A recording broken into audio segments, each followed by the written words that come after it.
Hello student, कैसे हैं आप सब लोग। आई होप आप सब लोग बहुत अच्छे से अपना प्रिपरेशन कर रहे होंगे। तो जैसे कि आप सब लोग जानते हैं कि हम 11th क्लास और 12th क्लास का जो मैथमेटिक्स है, हर एक चैप्टर का समरी लेके आ रहे हैं। ठीक है।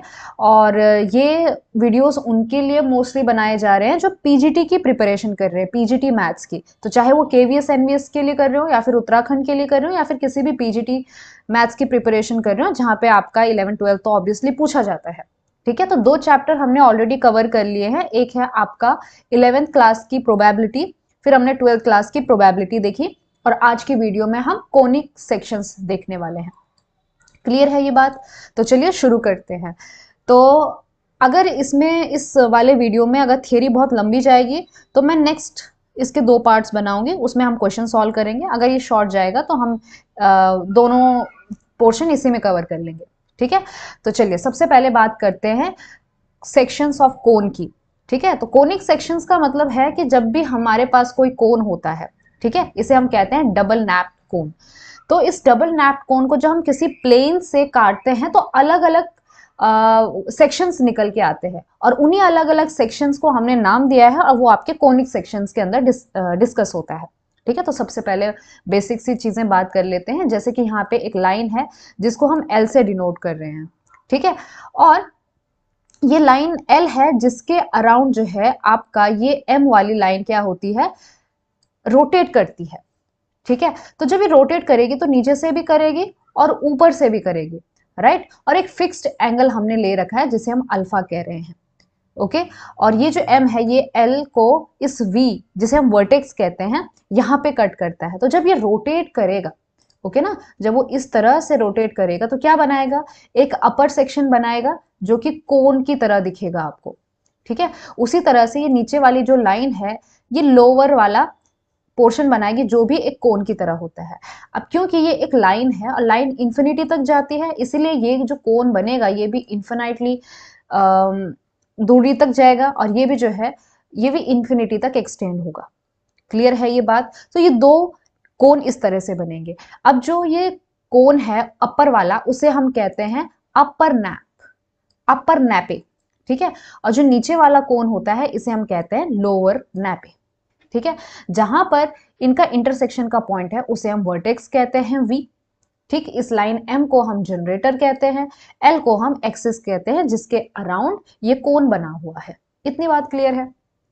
ठीक है। अब क्या करेंगे हम कि इस कोन को, जो ये डबल नैप्ड कोन जिसे हम कहते हैं, क्योंकि दो तरह के कोन यहाँ पे बन रहे हैं तो इसे हम डबल नैप्ड राइट सर्कुलर कोन कहते हैं। हॉलो है, हॉलो मतलब अंदर से खाली है। ठीक है। अब इस कोन को जब हम किसी प्लेन से काटेंगे तो अलग अलग शेप बनेगा। तो ये रहा हमारा कोन, ये हमारा कोन है, और इस कोन को, इस पूरे कोन को मैं जो है इस वाले प्लेन से कट करूंगी, दिस प्लेन। ठीक है। इस प्लेन से कट करूंगी। अब आप यहाँ पे ध्यान से देख रहे होंगे कि हमारा ये एक तो एक्सिस हो गया, ये एल। ठीक है। और इसको जो है प्लेन कट कर रहा है, तो ये जो प्लेन है ये एक्सिस को किसी पर्टिकुलर एंगल पे कट करेगा। अब इसी एंगल पर डिपेंड करेगा कि हमारा जो कोनिक सेक्शन है वो कौन सा वाला बनेगा। इतनी बात आप लोगों को क्लियर है? ठीक है ना। तो देखो ये है हमारा वो एल, ठीक, ये है हमारा एम जिसे हम जनरेटर कह रहे हैं, जिससे कोन जनरेट होता है। तो एल और एम के बीच में तो आपका एंगल अल्फा होता है। ठीक है। और ये जो लाइन है ये एक्चुअली क्या है, इस प्लेन की लाइन है। ठीक है ना। मैंने प्लेन का एक कोई भी लाइन उठा दिया तो ये जो लाइन है ये भी इस एल के साथ एक एंगल बनाएगी जिसे हमने बीटा कहा है। अब ये बीटा जो है वो अलग अलग तरीके से हो सकता है, तो उस हिसाब से हमारे कोनिक सेक्शन बनेंगे। क्लियर है? तो देखो पहला वाला केस हम डिस्कस करते हैं। पहले वाले केस में अगर आप थोड़ा सा ध्यान से देखोगे तो यहां पर जो बीटा है ये हमारा प्लेन है। Okay, this is your plane. तो ये जो प्लेन है ये इस एल के साथ कितना एंगल बना रहा है, 90 डिग्री बना रहा है। ठीक है। तो या तो ऐसा हो सकता है कि आपका जो प्लेन है वो कोन को 90 डिग्री पर काटे। ठीक है। ये पहला पार्ट हो गया।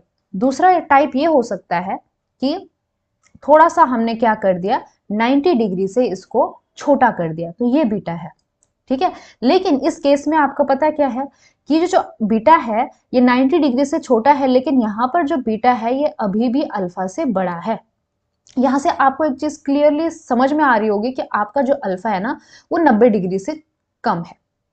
ठीक है, ओके। तीसरे वाले केस में क्या हो सकता है कि यहाँ पर अल्फा और बीटा दोनों बराबर हो। आपको समझ में आ रहा होगा कि ये आपकी एम है, जनरेटर है, और ये आपका प्लेन वाला लाइन है। ठीक है, ये दोनों पैरेलल आपको नजर आ रहे हैं। ठीक है, तो ये अल्टरनेट एंगल बन जाएगा, तो यहाँ पे अल्फा और बीटा सेम नजर आ रहे हैं। और चौथा केस ये हो सकता है कि यहाँ पर, अब क्योंकि यहाँ पे बहुत छोटा सा पोर्शन हो गया, ये वाला पोर्शन जो है यहाँ पे, दिस वन, ओके। तो यहाँ पर जो एंगल बन रहा है ये ब्लैक कलर और पिंक कलर के बीच में, ये आपका बीटा है। अब बीटा आपको समझ में आ रहा होगा कि इस अल्फा से बहुत छोटा है। ठीक है, तो ये 4 केस हो सकते हैं। कौन कौन से केस? या तो आपका जो बीटा है वो 90 डिग्री हो, या तो आपका बीटा जो है वो अल्फा से बड़ा हो लेकिन 90 डिग्री से छोटा हो। तीसरा केस ये हो सकता है कि अल्फा और बीटा दोनों बराबर है, और चौथा केस ये हो सकता है कि बीटा जो है अल्फा से बहुत छोटा है। तो ये 4 केस हो सकते हैं। अब हमें ये देखना कि इन 4 केस में हमारे कौन कौन से शेप बनते हैं। ओके, अब ये थोड़ा सा आपकी इमेजिनेशन पर बात है, क्योंकि मैं यहाँ पे आपको जो है ना प्रैक्टिकली दिखा तो नहीं सकती। ठीक है, तो आपको जरा आपकी इमेजिनेशन यूज करना है, और ऑब्वियसली आप रिवीजन कर रहे हैं तो मैं ये समझती हूँ कि आप ये इमेजिन कर पाओगे आसानी से। ओके, सबसे पहले इस डेफिनेशन को देख लीजिए कि कोनिक सेक्शन किसे कहा जाता है, कि intersection of a plane with cone. ठीक है, कोन और प्लेन का इंटरसेक्शन जो भी बनेगा उसे कोनिक सेक्शन कहेंगे। तो when the plane cuts the nappe कहते हैं इसे, other than the vertex. Okay, हम इतना ध्यान में रखिए कि मैं जो ये प्लेन ले रही हूँ ना, ये वर्टेक्स पे हम नहीं ले रहे। ठीक है ना, वर्टेक्स से ऊपर ले रहे हैं या फिर नीचे ले रहे हैं, सेम बात है। ठीक है, दोनों शेप सेम ही बनेंगे। तो वर्टेक्स पे हम बात नहीं कर रहे हैं। ठीक है ना, क्योंकि अगर आप थोड़ा सा इमेजिन करोगे तो अगर जैसे ये वर्टेक्स है, इसके बीचों बीच अगर हमने प्लेन ले लिया तो वो एक ही पॉइंट पे तो कट करेगा। ठीक है, तो वहां पे फिर क्या ही आपको सेक्शंस मिलेंगे। ठीक है, ओके। तो पहला वाला केस डिस्कस कीजिए कि पहला वाला केस क्या कहता है कि when beta is equal to 90 degree, जब बीटा आपका जो है 90 डिग्री है तो उस टाइम पे आपका कौन सा शेप बनेगा। तो साफ आपको नजर में आ रहा है, जब ये इसको हम 90 डिग्री से कट करेंगे तो ये कुछ इस तरह से कट हो जाएगा यहाँ से, है ना। तो यहाँ पे जो शेप बनेगा वो क्या बनेगा, सर्कल का शेप बनेगा। ठीक है, आप लोगों को दिखाई दे रहा होगा कि अगर मैं यहाँ से कट करूं बीच में से तो ये सर्कल का शेप बनेगा। ओके, तो इतना ध्यान में रखिए कि जब जब आपका प्लेन एल को, एक्सिस को 90 डिग्री पर या फिर कोन को 90 डिग्री पर कट करता है तो उस टाइम पे कौन सा सेक्शन बनता है, कौन सा कोनिक सेक्शन बनता है, तो सर्कल बनता है। ठीक है, दूसरा वाला केस आप इमेजिन कर सकते हो कि ये हमारा कोन है। ओके, दूसरा वाला केस ये कह रहा है कि अब आपका जो है, जो ये प्लेन है, ये प्लेन जो है किस में कट कर रहा है, बीटा एंगल पे कट कर रहा है। ठीक है, लेकिन ये बीटा एंगल अभी भी अल्फा से कैसा है, बड़ा है। Okay, this beta is greater then alpha, लेकिन क्योंकि हमने इसको थोड़ा सा मोड़ दिया है तो ये 90 डिग्री से छोटा हो गया। तो ऐसे केस में कौन सा शेप बनेगा, तो ऐसे केस में अगर आप इसको थोड़ा सा इमेजिन करोगे तो ये इस तरह से इसके अंदर बनेगा। तो देखो ये इस तरह से अंदर कट करेगा कोन को। ठीक है, तो ये जो बनेगा ये सर्कल नहीं बनेगा, ये इलिप्स बनेगा। समझ रहे हैं आप इस बात को, तो ये ऐसा बनेगा, ऐसा। तो इसे हम इलिप्स कहेंगे, सर्कल भी नहीं होता ये। ठीक है, तो जब आपका alpha is less than beta less than 90 degree तो उस केस में इलिप्स बनता है। तीसरा केस हमने क्या बोला था, जब अल्फा और बीटा बराबर आएंगे तो उस केस में हमारा ये एल है। ठीक है, ये आपका एम है, ये अल्फा है, और जो प्लेन कट करेगा वो एक्चुअली पैरेलल करेगा। किसके पैरेलल करेगा, इस एम के पैरेलल करेगा, तो उस टाइम पे ये बीटा हो जाएगा। और ऐसे केस में ये क्या बनेगा, ये आपका एक पैराबोला बनेगा, मतलब कुछ इस तरह से बनेगा ये। ठीक है ना, मतलब कोन के अंदर ही नहीं जाएगा, कोन के बाहर तक जाएगा। ठीक, तो ऐसे केस में ये बनेगा आपका पैराबोला।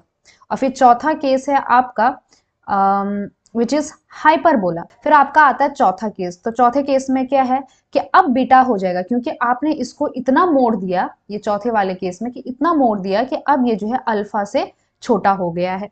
ठीक है, so beta is greater than equal to 0 and less than alpha, ऐसे केस में ये बनेगा हाइपरबोला। अब अगर चौथा वाला अगर मैं आपको थोड़ा सा इमेजिन कराऊं तो देखो, ये जो पिंक वाली लाइन है ये ऊपर वाले नेपे में भी जा रही है और नीचे वाले नेपे में भी जा रही है, मतलब ऊपर वाले कोन में भी जा रही है, नीचे वाले कोन के पोर्शन में भी जा रही है। जबकि आप बाकियों को देखो तो बाकियों के केस में ऐसा नहीं है, पहले वाले केस में भी नहीं है, सेकेंड वाले केस में भी नहीं है, थर्ड वाले, जैसे कि थर्ड वाला केस ही देख लो, तो ये कोन के बाहर है, नीचे वाले कोन के बाहर है। ठीक है ना, नीचे वाला कोन ऐसा बनेगा तो नीचे वाले पोर्शन को ये कट नहीं करेगा। इस वाले केस में भी ये नीचे वाले पोर्शन को कभी भी कट नहीं करेगा, और वही पहले वाले पोर्शन में भी। ठीक है ना, लेकिन चौथे वाले पोर्शन में क्या हो रहा है कि आपकी जो पिंक लाइन है ना, वो नीचे वाले कोन को भी कट कर रही है और ऊपर वाले कोन को भी कट कर रही है।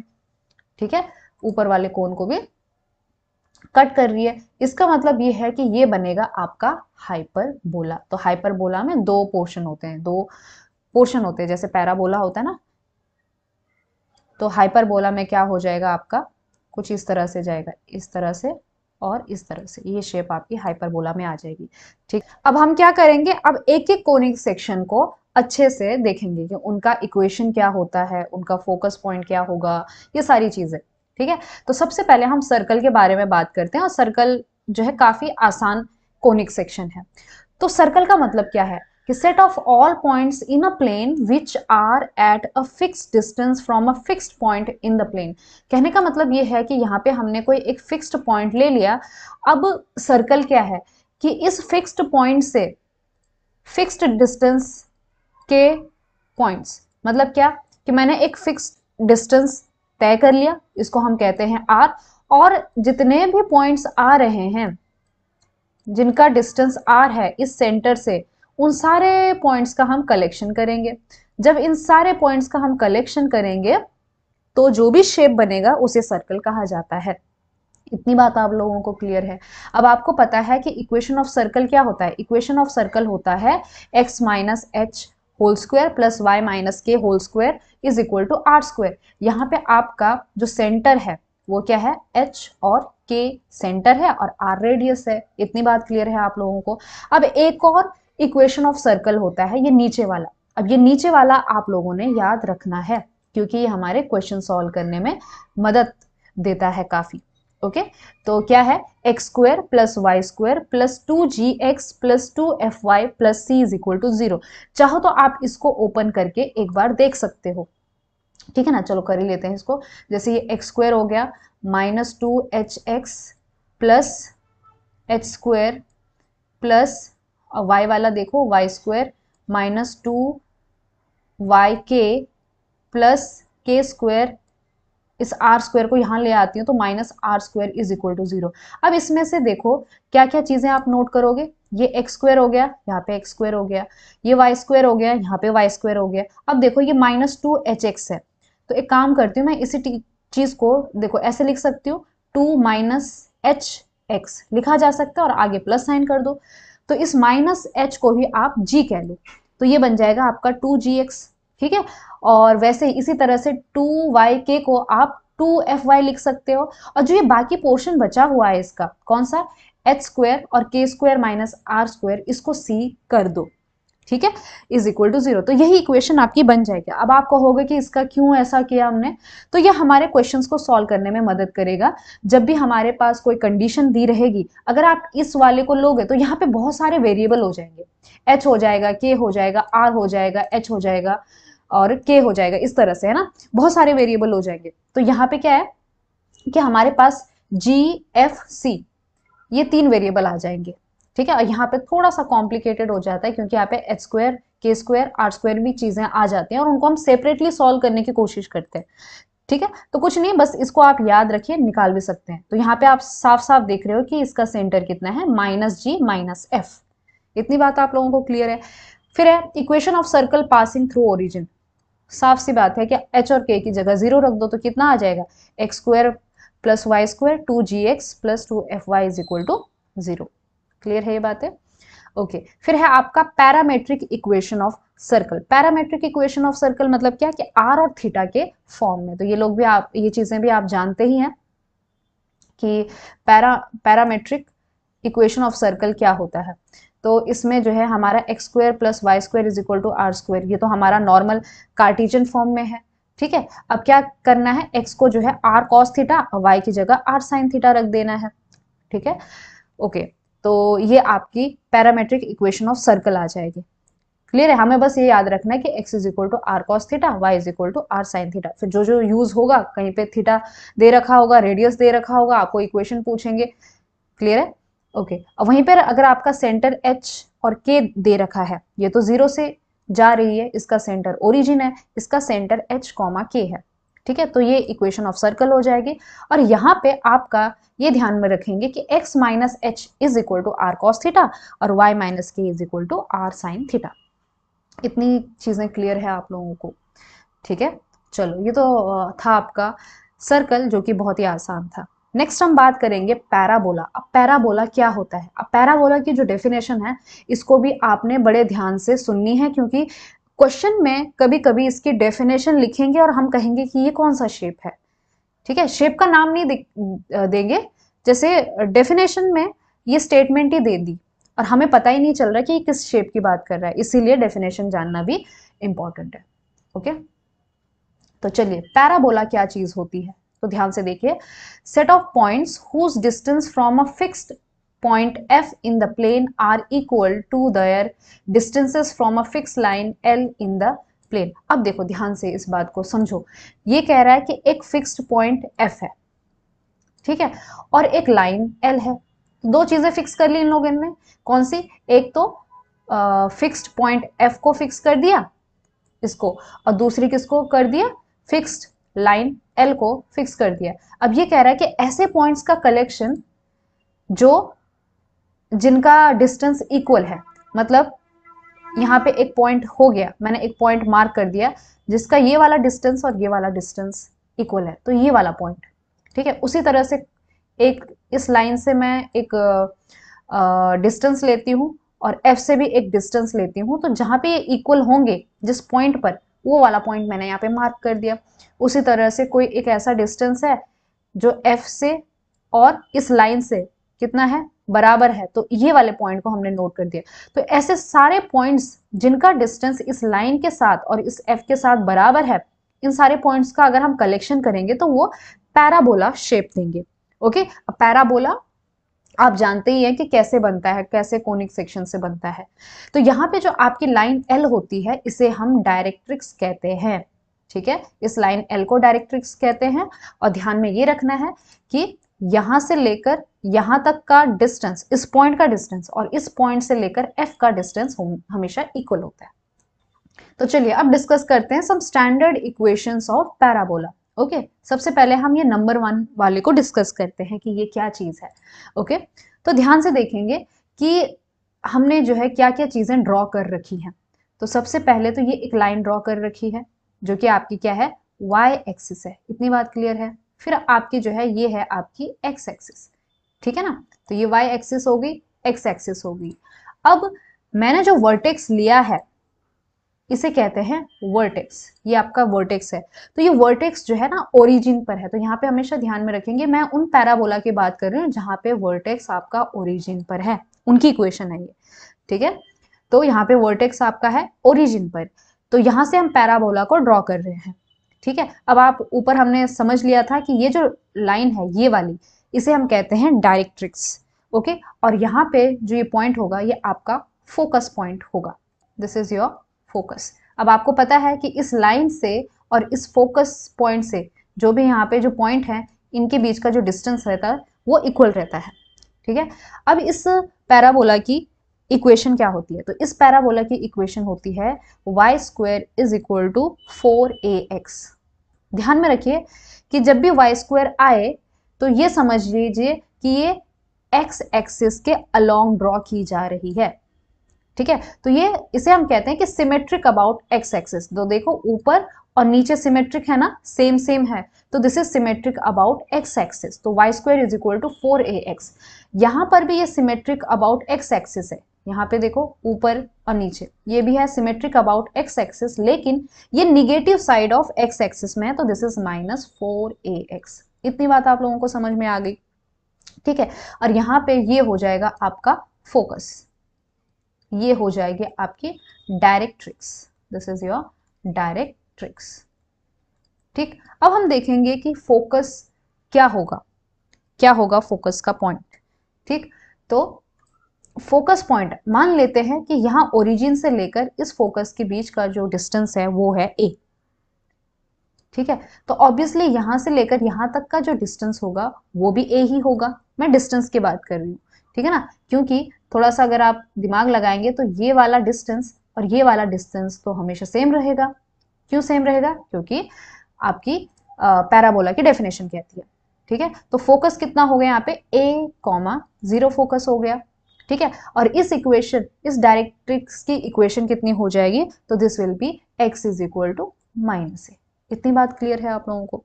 ठीक है ना, y कुछ भी रखो, आपका -a पे ये इंटरसेक्ट कर रहा है, तो डायरेक्ट्रिक की इक्वेशन होगी x is equal to -a। वही चीजें यहाँ पे भी होंगी। अब यहाँ पे फोकस कितना हो जाएगा? -a, 0 हो जाएगा, और ये हो जाएगा x is equal to +a।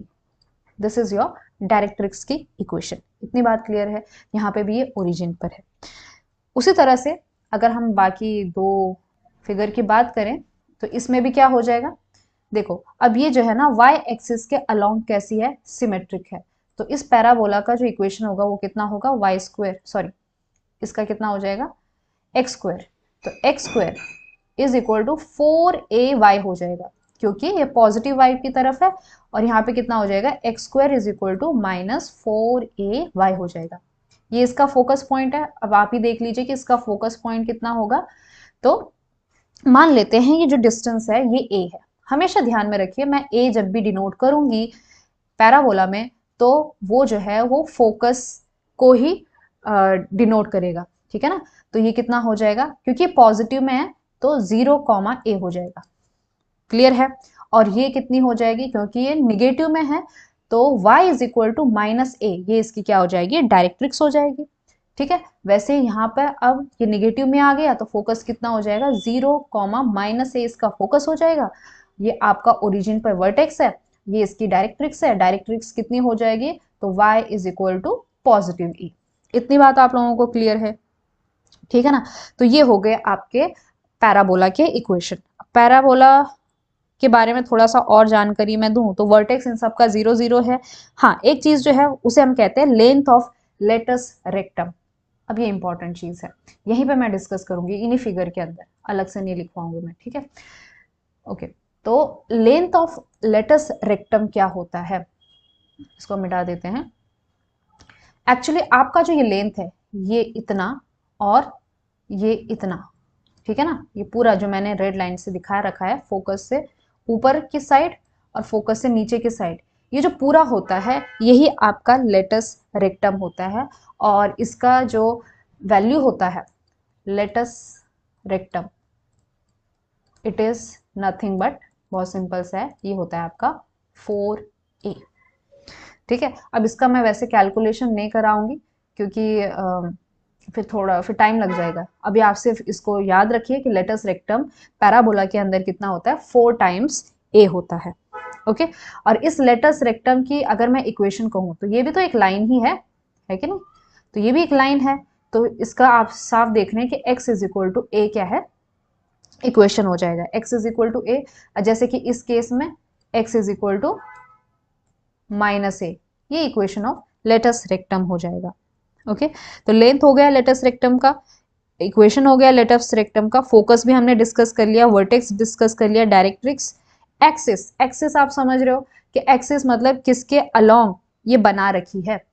तो क्योंकि ये अलोंग एक्स एक्सिस है तो अलोंग एक्स एक्सिस आपका y हो जाता है 0, तो एक्स एक्सिस के along y is equal to 0, ये क्या है? इसकी एक्सिस हो जाएगी। समझ रहे हो? ठीक है, अगर हम कहेंगे कि इक्वेशन ऑफ एक्सिस क्या है तो इसकी भी इक्वेशन ऑफ एक्सिस कितनी हो जाएगी? y इज इक्वल टू 0, ये एक्सिस हो जाएगी। और इन दोनों के केस में क्या हो जाएगी? x इज इक्वल टू 0, ये इसकी एक्सिस, और इसकी भी x इज इक्वल टू 0, ये इनकी एक्सिस हो जाएगी। ठीक है, तो बस पैराबोला के ये कुछ चीजें आपने समझनी थी। ओके, आई होप आपको जो है पैराबोला यहाँ पे समझ में आ गया होगा। ठीक है, अब थोड़ा सा हम डिस्कस करते हैं focal distance of a point. Okay, आप चाहे तो इसको समझ लो, क्योंकि हो सकता है कभी कभी हमको जो है फॉर्मूले इतने सारे फॉर्मूले हैं, क्या क्या आप याद करोगे ना। तो कॉन्सेप्ट समझ लो, आप वो निकाल दोगे, फॉर्मूला निकाल दोगे। ठीक है, so let P x be a point on y square is equal to a x. अब y square is equal to a x का मतलब समझ गए, वाई स्क्वायर मतलब आ गया कि एक्स एक्सिस के अलोंग प्लस 4ax है, तो मतलब ये पॉजिटिव साइड में इस तरह का पैराबोला बनेगा।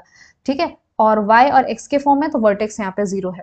ठीक, देन डिस्टेंस ऑफ p। अब अच्छा, ये बोल रहा है कि यहाँ पे किसी भी जगह पे कोई पॉइंट p ले लो। ठीक है, x y. So distance of p from the focus a comma 0 is called focal distance. तो यहाँ कहीं पर आपका f होगा, तो ये जो डिस्टेंस होगा इसे ही हम क्या कहते हैं, फोकल डिस्टेंस कहते हैं। तो जो आपका जो डिस्टेंस होगा, यहाँ पे केवल डिस्टेंस का फॉर्मूला लगा देना है। फोकस आपको पता है कितना है, ये a कॉमा 0 है, p कितना है, x कॉमा y है, तो बस फॉर्मूला लगा दीजिए। What is this, x minus a का स्क्वायर प्लस y का स्क्वायर। ठीक है, which is equal to x minus a का स्क्वायर, y स्क्वायर की जगह आप 4ax लिख सकते हो। इसको अगर सॉल्व करोगे तो ये x प्लस है होल स्क्वायर आ जाएगा, which is equal to mod of x plus है। मॉड इसलिए लिया क्योंकि डिस्टेंस हम हमेशा पॉजिटिव में लेते हैं। तो ये होता है आपका focal distance of a point. ठीक है, चाहे तो इसको याद रख लो, चाहे तो इसको कॉन्सेप्ट की तरह याद रखो। चलिए, यहाँ पे हमारा पैराबोला भी समाप्त हो जाता है। अब हम बात करते हैं एक इंटरेस्टिंग कोनिक सेक्शन का, which is your ellipse. Ellipse क्या है? ओके, तो फिर से जो है थोड़ा सा हम इसकी डेफिनेशन को समझते हैं। तो क्या है, set of points on a plane, plane पे ऐसे पॉइंट्स का कलेक्शन जहां पे the sum of whose distance from two fixed point is constant. अब देखो इलिप्स में क्या बात बोल रहा है कि ऐसा ये शेप है कि जहां पे अगर हम दो फिक्स्ड पॉइंट हैं, ठीक है ना, तो हम ऐसे पॉइंट्स का कलेक्शन करेंगे सच दैट, जैसे कि मान लो मैं इसको P नाम देती हूँ, इसको मैं F1 नाम देती हूँ, इसको F2 नाम देती हूँ। ठीक है, तो ये P F1 ये एक डिस्टेंस होगा, P F2 ये एक डिस्टेंस होगा, इनका एडिशन मान लो, चलो 4 लेती हूं मैं। ठीक है, तो मैं ऐसे पॉइंट्स का कलेक्शन लूंगी, जैसे यहाँ पे कोई P2 आ जाएगा। ठीक है, तो ऐसे पॉइंट्स का कलेक्शन लूंगी मैं कि P2 F1 plus P2 F2, इसका भी जो डिस्टेंस है वो भी 4 आए। मतलब ऐसे पॉइंट्स का हम कलेक्शन करने वाले हैं जिनका डिस्टेंस इस F1 और F2 के साथ जब मैं ऐड करूंगी तो आंसर हमेशा सेम आए, उसी को हम इलिप्स कहते हैं। क्या ये आप लोगों को समझ में आ गई है? चलिए, अब हम इसको डिटेल में डिस्कस करते हैं। तो ये जो पॉइंट्स है, इसको मैंने ऑलरेडी आपको बता दिया कि ये कैसे है, आपके फोकस पॉइंट है। तो ये F1 और F2 दो फोकस हो गए। अब इनके बीचों बीच में अगर मैं F1 और F2 को ज्वाइन करती हूँ तो उनका जो सेंटर बन के आएगा, जैसे कि यहाँ पे ये ओरिजिन सेंटर है, ये होगा इस इलिप्स का सेंटर। इतनी बात आप लोगों को क्लियर है? तो O यहाँ पे क्या है, सेंटर है। ठीक है, अब हम एक काम करेंगे, इस O से लेकर इस फोकस के बीच का डिस्टेंस मेजर करेंगे और इसको नाम देंगे C। उसी तरह से यहाँ से लेकर यहाँ तक का भी जो डिस्टेंस होगा उसे हम कहेंगे C। ठीक है, तो C यहाँ पे क्या है, distance from origin to focus point, ये चीज आप ध्यान में रखेंगे। तो अब यहाँ से आप जो है F1 और F2 के पॉइंट्स निकाल सकते हैं। तो F1 क्योंकि इस साइड है तो F1 कितना हो जाएगा, दिस विल बी -C,0, और आपका जो F2 हो जाएगा वो कितना हो जाएगा, C,0। इतनी चीज आप लोगों को क्लियर है? ठीक है, ओके। अब हम बात करते हैं थोड़ा सा सेमी मेजर एक्सिस और माइनर एक्सिस की। हमेशा ध्यान में रखिए कि ये जो पोर्शन होता है, कहाँ से लेकर, ये जो इतना डिस्टेंस है सेंटर से लेकर यहाँ तक का, जैसे सर्कल के केस में क्या होता है, सर्कल के केस में रेडियस होती है। ठीक है, और ये हमेशा हर जगह कैसी रहती है, सेम रहती है। लेकिन इलिप्स के केस में ये जो रेडियस है ये सेम नहीं रहती है, एक तरह से रेडियस ही समझिए इसको। ठीक है, सेम नहीं रहती है। तो ये जो है सबसे मिनिमम कितना होता है, जो सबसे मिनिमम होता है इसे हम कहते हैं, this is your semi minor axis. Semi minor axis, okay. उसी तरह से ये नीचे वाला पोर्शन भी सेमी माइनर एक्सिस हो जाएगा, और दोनों को ज्वाइन करके सिर्फ माइनर एक्सिस हम इसको कहेंगे।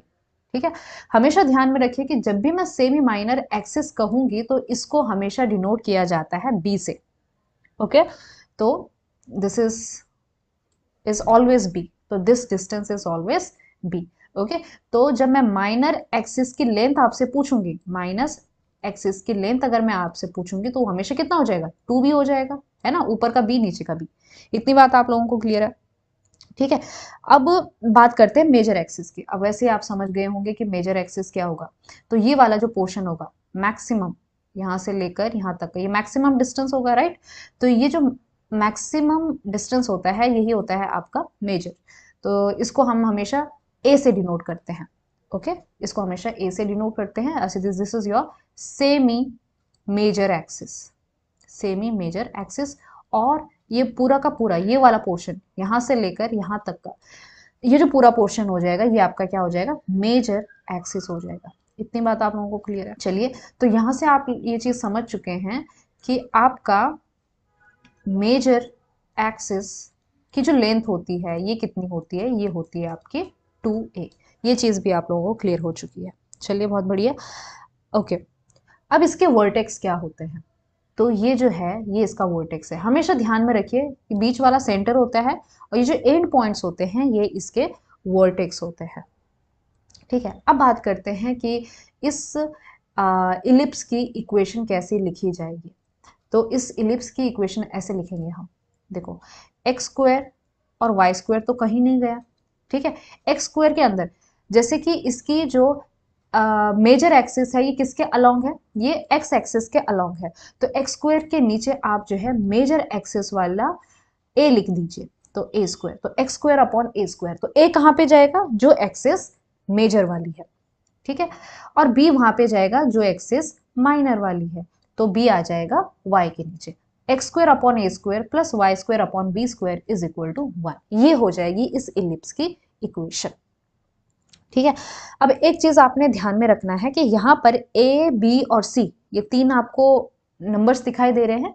ए major axis, b minor axis, c is distance from origin to, और you can say from centre to focus. इन तीनों के बीच में एक बहुत बढ़िया रिलेशन है, वो ये कि आपका जो ए स्क्वायर होता है it is equal to b square plus c square. ठीक है, वैसे इसका प्रूफ भी दिया जा सकता है लेकिन चलो अभी नहीं देंगे इसका प्रूफ। तो a square is equal to b square plus c square, ये एक रिलेशन होता है, आप इसको हमेशा ध्यान में रखिएगा। ठीक है, अब उसी तरह से दूसरे वाले इलिप्स पे आ जाइए। तो दूसरा वाला इलिप्स में क्या है कि सेमी मेजर एक्सिस और माइनर एक्सिस हो गई है इसकी चेंज। फिर से ये आपके फोकस है, तो फोकस क्या बन जाएंगे, यहाँ पे आपका ये हो जाएगा 0, और ये हो जाएगा आपका 0, -c। ठीक है, ये आपका F1 है, ये आपका F2 है। इस टाइम पे ये हो जाएगी आपकी सेमी माइनर एक्सिस। तो माइनर एक्सिस फिर से B से डिनोट करेंगे। ये हो जाएगी आपकी सेमी मेजर एक्सिस, और इसको हम A से डिनोट करेंगे। बाकी सेम चीजें हैं, यहाँ पे भी माइनर एक्सिस की लेंथ 2b हो जाएगी, मेजर एक्सिस की लेंथ 2a हो जाएगी। ठीक है, ये आपका सेंटर हो जाएगा ओरिजिन। ये जो इलिप्स है ये भी हम ऐसा इलिप्स ले रहे हैं जिसका सेंटर ओरिजिन पर है। अब इसकी इक्वेशन कितनी हो जाएगी, कैसी हो जाएगी, एक्स स्क्वायर वाई स्क्वायर को एज इट इज रखिए। अब देखो यहाँ पे मेजर एक्सिस कौन सी है, तो वाई है।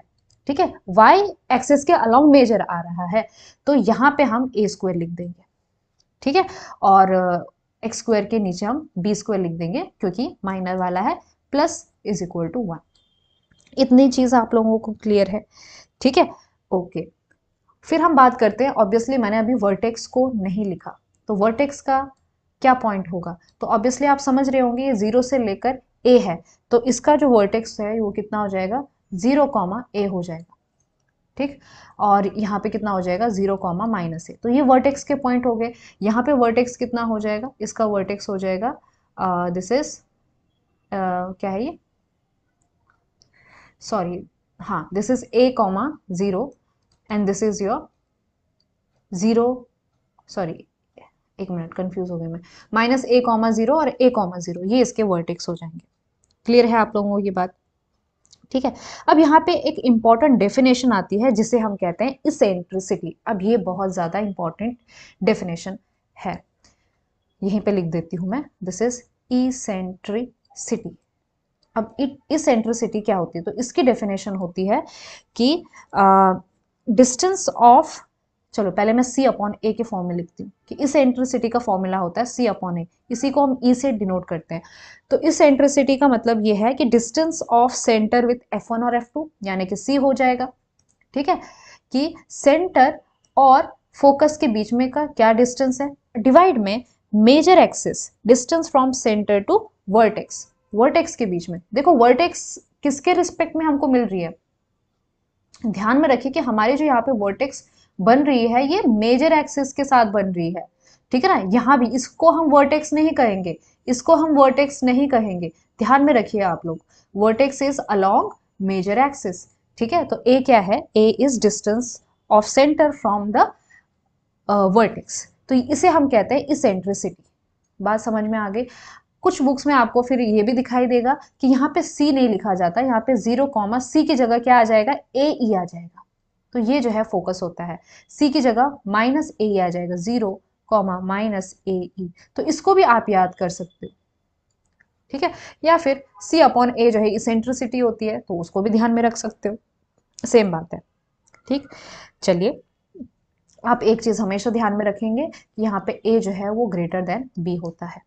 ओके, ये कुछ चीजें हमने समझ ली, सेंटर समझ लिया, फोकस समझ लिया, माइनर एक्सिस समझ लिया, मेजर एक्सिस समझ लिया, इसेंट्रिसिटी समझ लिया, इक्वेशन ऑफ इलिप्स समझ लिया, relation between a b c भी समझ लिया। ठीक है, अब थोड़ा सा हम बात करते हैं लेटस रेक्टम की, डायरेक्ट्रिक्स की। ठीक है, तो इक्वेशन ऑफ डायरेक्ट्रिक्स क्या हो जाएगा, जैसे कि ये आपका पैराबोला था।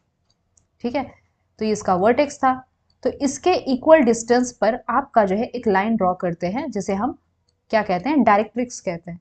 वैसे ही ये हमारा वर्टेक्स है, तो इसी के यहाँ पर हम जो है एक इक्वल डिस्टेंस पर, मतलब जैसे फोकस और वर्टेक्स के बीच का डिस्टेंस होगा, वैसे यहाँ पे भी हम एक लाइन ड्रॉ करेंगे, तो ये इसकी क्या हो जाएगी, डायरेक्ट्रिक्स हो जाएगी। तो डायरेक्ट्रिक्स का यहाँ पे जो फॉर्मूला होगा, it is x is equal to plus minus a upon E. Plus minus क्यों कहा, क्योंकि एक डायरेक्ट्रिक्स इस साइड भी बनेगी। ठीक है, और इस केस में यहां पर जो डायरेक्ट्रिक्स का फॉर्मूला आएगा वो कैसा आएगा, y is equal to plus minus a upon e. इस चीज को आप ध्यान में रखेंगे। ठीक है, जो डायरेक्ट्रिक्स है उसका formula is equal to plus minus x a upon e, यहाँ पे y is equal to plus minus a upon e. इतनी बात आप लोगों को क्लियर है, डायरेक्ट्रिक्स हो गया। हाँ, अब मैं बात कर रही थी लेटस रेक्टम की, तो यहाँ पे लेंथ ऑफ लेटस रेक्टम क्या होता है, next is length of latus rectum. ठीक है, तो लेटस रेक्टम का जो लेंथ होता है, it is equal to 2b² upon a. इसको आपने ध्यान में रखना है, दोनों वाले केस में इट इज 2b² अपॉन ए। ठीक है, ओके, सेंटर इसका 0, 0 है। बाकी कौन सी चीजें रहती है, हाँ, इक्वेशन ऑफ लेटस रेक्टम क्या हो जाएगा। अब आपको पता है कि जो लेटस रेक्टम होता है वो फोकस के अलोंग होगा। ठीक है ना, इन फोकस के अलोंग होगा, इन फोकस के अलोंग होगा। तो ये कितना, कौन सी लाइन बनेगी, ये कौन सी लाइन बनेगी, क्योंकि आपका फोकस कितना है, c,0 है। ठीक है, तो x is equal to minus c हो जाएगा।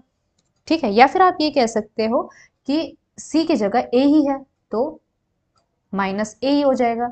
यहाँ पर लेटस रेक्टम की equation x is equal to plus a e आ जाएगी। इतनी चीज आप लोगों को क्लियर है। वैसे यहाँ पे कितनी आ जाएगी, ये जो लेटस रेक्टम है इसकी जो इक्वेशन है वो कितनी आ जाएगी, this will be y is equal to plus minus a, जैसे कि इस केस में y is equal to plus a और नीचे वाले केस में माइनस ए। तो ये इक्वेशन ऑफ लेटस रेक्टम हो जाएगा। तो इसेंट्रिसिटी के बारे में थोड़ा सा मुझे एक और फॉर्मूला आपके साथ शेयर करना है। एक फॉर्मूला तो आप ये भी याद ही कर लोगे कि a² is equal to b² plus c²। ठीक है ना, अब यहाँ पर इसेंट्रिसिटी और ए बी के बीच में क्या रिलेशन है। ओके, तो देखो जो ये a² is equal to b² plus c² है, यहीं पर अगर मैं c² की जगह डाल देती हूँ a² e²। ठीक है ना, a² e², तो ये कितना आ जाएगा, e² कितना आ जाएगा, इसमें से माइनस करेंगे, इस साइड ले आएंगे, तो a² कॉमन आ जाएगा, 1 minus e² is equal to b²। ये रिलेशन आप समझ रहे हो। ठीक है, तो इस फॉर्मूला को हमेशा ध्यान में रखना है कि b² is equal to a² into 1 minus e² is equal to b²। ठीक है, b² is equal to a² into 1 minus e²। ये इसेंट्रिसिटी यहां से हम निकाल सकते हैं, ठीक है ना। आपको एग्जाम में मेजर एक्सिस की लेंथ देंगे, सेमी मेजर एक्सिस की लेंथ देंगे, सेमी माइनर एक्सिस की लेंथ देंगे, और आपसे पूछेंगे कि भैया ई कितना है, तो आप इस फॉर्मूला को अप्लाई कर सकते हो। चाहे इस फॉर्मूला को अप्लाई करो, चाहे आप इस चीज को याद रखो। सो इस चीज को हमेशा ध्यान में रखना है कि b square is equal to a square into 1 minus e square. और यहाँ पर इलिप्स के केस में आप ये चीज समझ रहे होंगे कि जो आपका सी है ना, वो हमेशा ए से छोटा है, साफ आपको इमेज में दिखाई दे रही है। तो सी अपॉन ए जो है वो 1 से छोटा होगा। तो ध्यान में रखिए कि जो आपका इलिप्स होता है, इस केस में आपकी जो इसेंट्रिसिटी होती है वो 1 से छोटी होती है। क्लियर है ये बात? चलिए, तो मुझे लगता है कि मैंने आपको जो है इलिप्स के बारे में जो जो फैक्ट थे वो बताने की पूरी कोशिश करी है। हो सकता है कुछ छूट गया होगा, मुझे लगा कि नीचे देखो जगह नहीं है तो इतना पोर्शन मैंने खाली रख दिया। ओके चलो कोई बात नहीं, ठीक है। अब हम थोड़ा सा बात करते हैं इसके फोकल डिस्टेंस के बारे में, ठीक है। जैसे हमने पैराबोला के बारे में किया था, वैसे ही इसके बारे में भी है। तो फोकल डिस्टेंस आप समझ ही रहे होंगे कि फोकस से लेकर किसी पॉइंट के बीच में का डिस्टेंस। तो एक्स वाई कोई भी पॉइंट ले लिया और इसका डिस्टेंस फोकस के साथ। अब क्योंकि फोकस कैसे हैं, दो हैं, तो दो तरह के हम डिस्टेंस यहाँ पे देख सकते हैं। एक है आपका नियरर टू फोकस, एक है आपका फार्दर टू फोकस। तो ये आप आसानी से निकाल सकते हो, इसको आप ध्यान में रखिए। This is equal to a minus e into mod x और a plus e into mod x, ठीक है। तो जब माइनस होगा तो नियर टू फोकस होगा, और जब दूर होगा तो ए प्लस ई मॉड एक्स, ठीक है। और हमेशा ध्यान में रखिए कि जब भी हम दो फोकल डिस्टेंस को ऐड करेंगे, ठीक है, कोई भी पॉइंट लिया और फोकस के साथ उनका जो भी डिस्टेंस है उसको ऐड करेंगे, तो वो किसके बराबर आ जाएगा, 2a के बराबर आ जाएगा, जो कि आपकी लेंथ ऑफ मेजर एक्सिस है। चलिए अब next important conic section discuss करते हैं, विच इज हाइपरबोला। अब हाइपरबोला क्या चीज है, तो ये भी बहुत ही इंटरेस्टिंग एक कोनिक सेक्शन है। Set of all points in a plane such that the difference of whose distance from two fixed point is constant। तो पहले हमने इलिप्स में तो सम ऑफ द डिस्टेंस देखा, यहाँ पे हम डिफरेंस देख रहे हैं। क्या मीनिंग है इसका? सबसे पहली बात, मैंने जो बनाया है थोड़ा सा पैराबोला जैसे इनका शेप आ रहा है, this is actually like this, okay. जैसे कि ये इस तरह से जाएंगे, इस तरह से, ओके। तो ये डिस्टेंस हो गए, दो फिक्स्ड पॉइंट हो गए, सॉरी, F1 और F2। अब इस केस में ये डिस्टेंस की बात कर रहा है और उनके बीच के डिफरेंस की बात कर रहा है। तो ऐसे पॉइंट्स सच दैट कि F1 और F2 के बीच का जो डिफरेंस है उस फिक्स पॉइंट के साथ का, वो हमेशा कांस्टेंट रहेगा। मतलब क्या कि मैंने देखो ये पॉइंट P ले लिया, तो इसमें एक हो गया आपका F1P, दूसरा हो जाएगा आपका F2P। तो ऑब्वियसली F2P बड़ा है, इसलिए मैं F2P में से F1P को माइनस कर देती हूँ।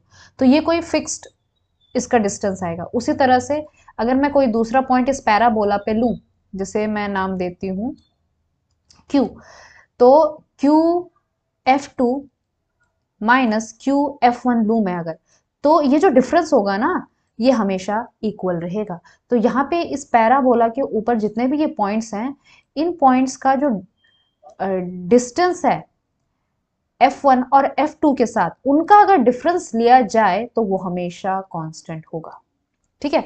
तो ऐसे स्ट्रक्चर को हम हाइपरबोला कहते हैं। वैसे आप जो है इस साइड भी डिस्टेंस ले सकते हो। क्लियर है ये बात? आपको हाइपरबोला का मतलब समझ में आ गया होगा, ठीक है। अब इलिप्स के अंदर जो है semi major axis, semi minor axis इस तरह से होता था। यहाँ पे जो है आपकी एक होती है ट्रांसवर्स एक्सिस, एक होती है कॉन्जुगेट एक्सिस, ओके। तो सबसे पहले इसके स्ट्रक्चर को ही समझ लेते हैं। तो देखो ये हो गया आपके फोकस पॉइंट F1 और F2। जीरो जो है इसका ओरिजिन हो जाएगा, ठीक है। और ये जो पॉइंट्स आपको यहाँ पे दिखाई दे रहे हैं, दिस, फिर से ये क्या हो जाएंगे, इसके वर्टेक्स हो जाएंगे। क्लियर है? तो मान लीजिए ओरिजिन से लेकर वर्टेक्स के बीच का डिस्टेंस a है, ठीक। तो ये जो वर्टेक्स है, ये वर्टेक्स क्या हो जाएंगे आपके a,0 और -a,0। क्लियर है आपको ये बात? So this is your this point, you can से वर्टेक्स इस क्या हो गया a0 या फिर -a0, तो प्लस माइनस a हो सकता है। वैसे ही ये दूसरे वाले केस में भी हो जाएगा, ठीक है। इंपॉर्टेंट क्या है, फोकस।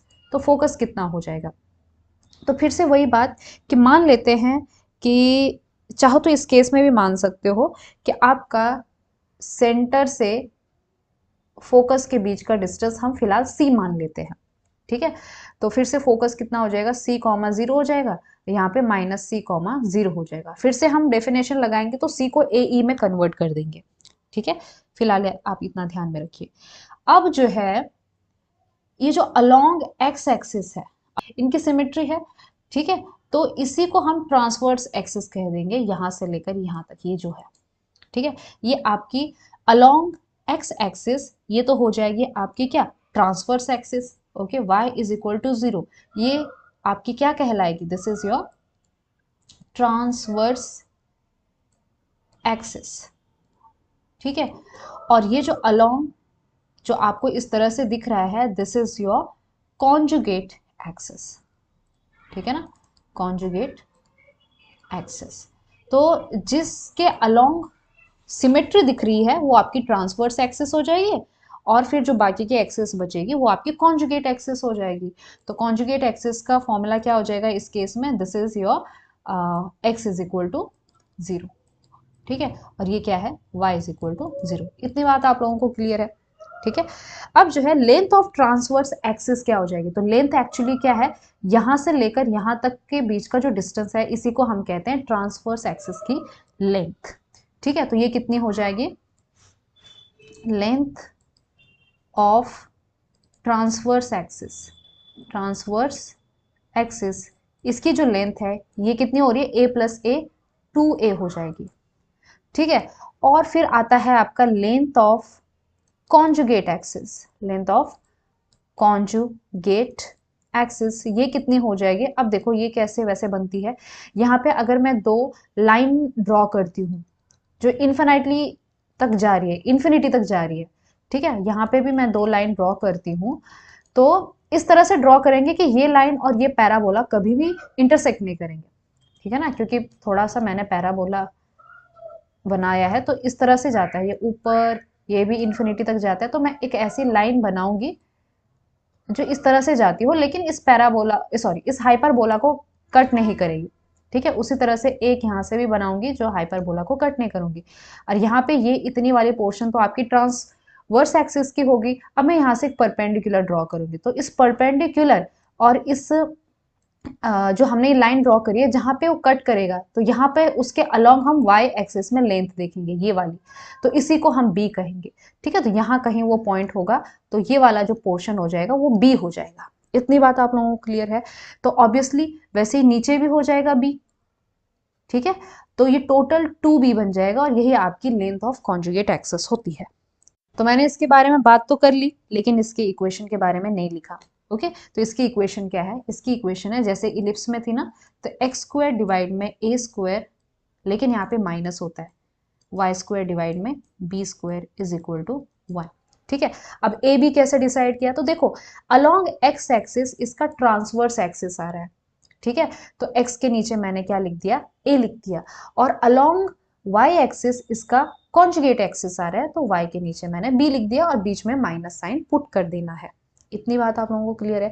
और यहाँ पे क्या हो जाएगा, अब क्योंकि यहाँ पर ट्रांसवर्स एक्सिस जा रही है y एक्सिस के अलोंग, तो यहाँ पर ये y स्क्वायर पहले आ जाएगा। आप ये समझ लीजिए कि कुछ कुछ मेजर और माइनर जैसा ही यहाँ पे भी आपको डिफरेंस नजर आएगा। तो y स्क्वायर के नीचे जो है वो ट्रांसवर्स है, तो इसको हम पहले लिखेंगे माइनस एक्स स्क्वायर डिवाइड में, अब क्योंकि एक्स स्क्वायर के रिस्पेक्ट में यहाँ पे कौन सी एक्सिस बनेगी, आपकी कॉन्जुगेट एक्सिस बनेगी, तो एक्स स्क्वायर के नीचे बी स्क्वायर रखेंगे।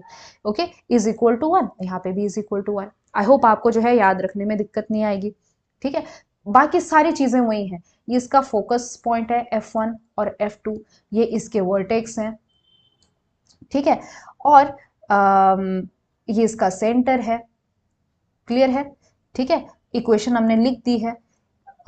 यहाँ पे फिर से वही बात कि ये जो है x इज इक्वल टू 0, ये क्या हो जाएगी, ट्रांसवर्स एक्सिस की इक्वेशन हो जाएगी, और y इज इक्वल टू 0 ये क्या हो जाएगी, आपकी कॉन्जुगेट एक्सिस की इक्वेशन हो जाएगी। Okay, length of transverse axis यहाँ पे भी कितना आ जाएगा, 2a आ जाएगा। ठीक है ना, लेंथ ऑफ ट्रांसवर्स एक्सिस, क्योंकि यहाँ से लेकर यहाँ तक का जो डिस्टेंस है वो मैं a मानूंगी, यहाँ से लेकर यहाँ तक का डिस्टेंस जो है वो a मानेंगे हम। इतनी बात क्लियर है आप लोगों को। ठीक।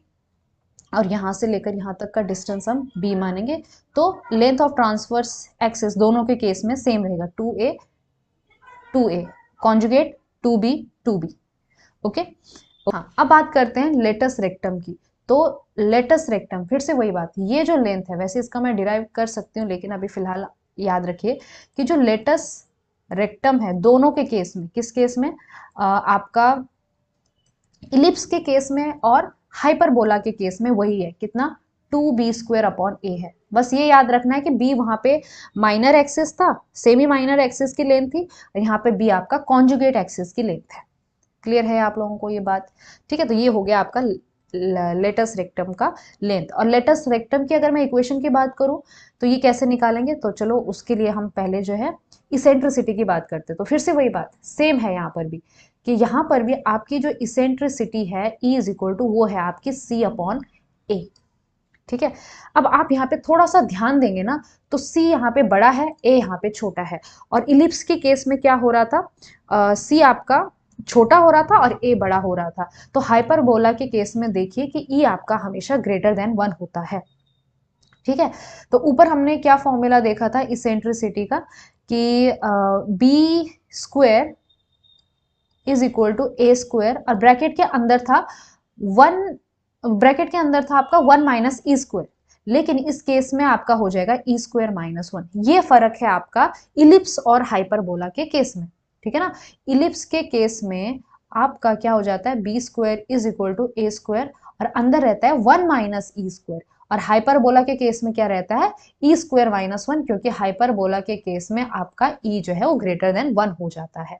इतनी बात आप लोगों को क्लियर है? ठीक है, तो चाहो तो अब आप क्या कर सकते हो कि जहां जहां पे ये C है, C की जगह आप AE लिख सकते हो। ठीक है, C की जगह AE लिख सकते हो। ओके, और वहीं पर अगर मैं लेटस रेक्टम के इक्वेशन की बात करूंगी तो ये आ जाएगा। अब आपको पता है कि F2 क्या है, यहाँ पे ये हो जाएगा आपका -AE0, ठीक है, तो यहाँ पे लेटस रेक्टम की जो इक्वेशन बनेगी वो कितनी बनेगी, this is equal to what, y is equal to -AE। यहाँ पे कितनी हो जाएगी, y is equal to +AE, y is equal to +AE। और इस केस में x is equal to -AE और x is equal to +AE। इतनी बात आप लोग समझ रहे हैं? ठीक है, so here I should write equation of latus rectum. ठीक है, कितनी हो जाएगी, x, हाँ, x is equal to +-A। ठीक है, ये चीज भी हमने देख ली, लेंथ ऑफ लेटस रेक्टम भी देख लिया, इसेंट्रिसिटी इंपॉर्टेंट है वो चीज भी आपने देख ली है।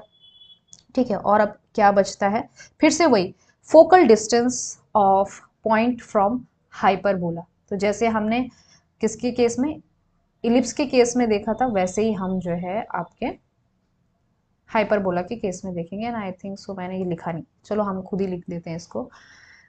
What is next, focal distance. Okay, focal distance, तो इसको भी आप ध्यान में रखेंगे, ये कितना हो जाएगा, दिस इज इक्वल टू, अब क्योंकि अब हमारी x² माइनस y² चलो पहला वाला इलिप्स, सॉरी पहला वाला हम हाइपरबोला की बात करें तो कोई भी एक पॉइंट ले लो, पॉइंट P ले लिया जिसके कोऑर्डिनेट x y है, किसके ऊपर, हाइपरबोला के ऊपर कोई पॉइंट है। ठीक है, हाइपरबोला के ऊपर कोई पॉइंट है, कोई भी पॉइंट नहीं लिया हमने। ठीक, तो इसमें भी दो फोकस हैं, तो क्या डिस्टेंस होगा, एक होगा आपका E mod x minus A, ये कौन सा होगा, nearer to focus, nearer to focus. और जो दूसरा वाला फोकस होगा जो थोड़ा दूर होगा, उसके साथ का जो डिस्टेंस होगा वो होगा +A, which is what, farther focus. तो आप ये फोकल डिस्टेंस को याद में रखेंगे। ठीक, ओके, तो ये था, आई थिंक सो यहाँ पे थियरी हमारी कंप्लीट हो जाती है। वैसे बताने के लिए बहुत कुछ होता है, बट स्टिल इतना काफ़ी है। ठीक है, तो ये था आपका हाइपरबोला। तो आज हमने हाइपरबोला, फिर उसके बाद इलिप्स, उसके बाद पैराबोला, फिर उसके बाद सर्कल, और फाइनली कब कब हमारे अलग अलग कोनिक सेक्शन आते हैं। आई होप आपको ये चीज़ समझ में आई हो। ठीक है, तो मैं चाहती हूँ कि जो क्वेश्चंस है उनको हम सॉल्व करेंगे अगले वाले वीडियो में। आज के लिए बस इतना काफ़ी है। आई होप आपको जो है कुछ तो मदद मिली होगी इस वीडियो से। तो चलिए मिलते हैं अगले वीडियो में।